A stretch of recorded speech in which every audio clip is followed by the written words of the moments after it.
ఏమని పోతా ఉంది? కౌశిక్ రెడ్డి సంజయ్ మీద దాడి చేసిరని పోతా ఉంది.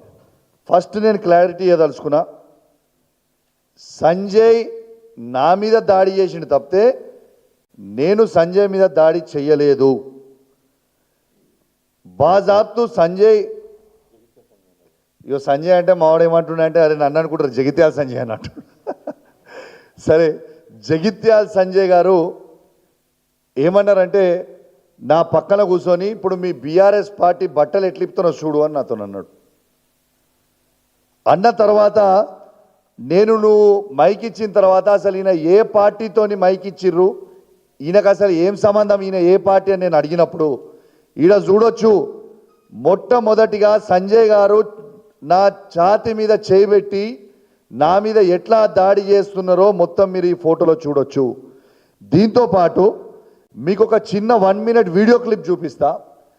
ఏ విధంగా డాక్టర్ సంజయ్ జగిత్యాల నా మీద దాడి చేసిండ్రో, కాంగ్రెస్ పార్టీ శాసనసభ్యులు ఏ విధంగా నాపై దాడి చేసిండ్రో, స్వయంగా మంత్రి శ్రీధర్ బాబు గారు ఏ విధంగా నన్ను ఏలు చూపించి బెదిరిస్తుండో, మరియు అక్కడ ఉన్న 3 మంత్రుల ఆదేశాల మేరకు పోలీస్ వాళ్ళు ఏ విధంగా నా మీద దాడి చేసిండ్రో, మొత్తము తెలంగాణలో ఉన్న ప్రతి పౌరుడు ఏ విధంగా ఈ కాంగ్రెస్ ప్రభుత్వం, కాంగ్రెస్ మంత్రులు, కాంగ్రెస్ ఎమ్మెల్యేలు ఇలా వాళ్ళ ఆదేశాల మేరకు పోలీసులు ఏ విధంగా రౌడీలాగా బిహేవ్ చేస్తున్నారో ఒక్కసారి ఆ వీడియో క్లిప్ ద్వారా మీరు మొత్తం కూడా చూపించాలని విజ్ఞప్తి చేస్తున్నా.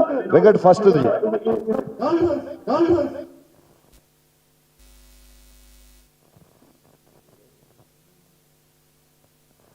మీరు క్లియర్గా చూడొచ్చు ఏ విధంగా సంజయ్ గారు నన్ను అక్కడ నూకుతుండ్రు.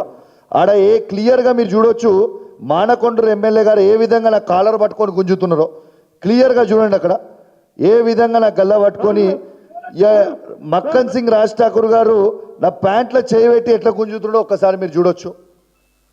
శ్రీధర్ బాబు గారు చూడండి ఏలు పెట్టి ఎట్లా బెదిరిస్తుండో కూడా చూడొచ్చు. ఇక పోలీస్ మిత్రులు నన్ను ఏ విధంగా నెట్టేస్తారో, నేను ఏ విధంగా కింద పడుతానో ఒక్కసారి మీరు చూడొచ్చు. శ్రీధర్ బాబు గారు ఆదేశాలతో ఎట్లా నన్ను గుంజుకపోతారో ఒక్కసారి మీరు చూడొచ్చు. ఒక్కసారి స్వయంగా చూడండి.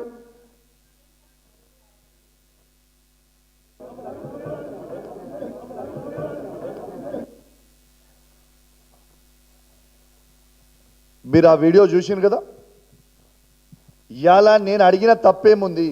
ఫస్ట్ ఆఫ్ ఆల్ ఆ రివ్యూ మీటింగ్కి ఒక బాధ్యత కలిగ శాసనసభ్యునిగా నేను ఆడికి పోయిందేదో ఉట్టిగా కూడా వాకిన్ కాలేదు. కలెక్టర్ గారు ఆదేశాల మేరకు డిఆర్ఓ గారు ఫోన్ చేసి మీరు ఖచ్చితంగా ఈ రివ్యూ మీటింగ్ అటెండ్ కావాలని చెప్పి మమ్మల్ని పిలిస్తే మేము పోయినాం. నేను పోయినప్పుడు అడిగింది ఏందాడ, అసలు రైతులకి మీరు రైతు భరోసా వచ్చిన 100 రోజుల్లోనే ఇస్తామన్నారు. కేసీఆర్ గారు కేవలం మీకు 10,000 రూపాయలు బిచ్చమేసినట్టు ఇస్తా ఉన్నారు.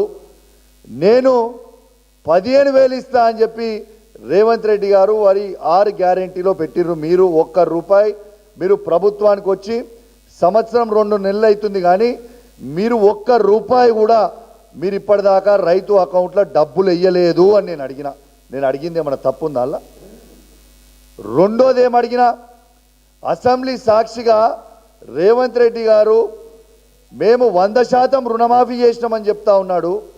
రుణమాఫీ చెయ్యలేదు.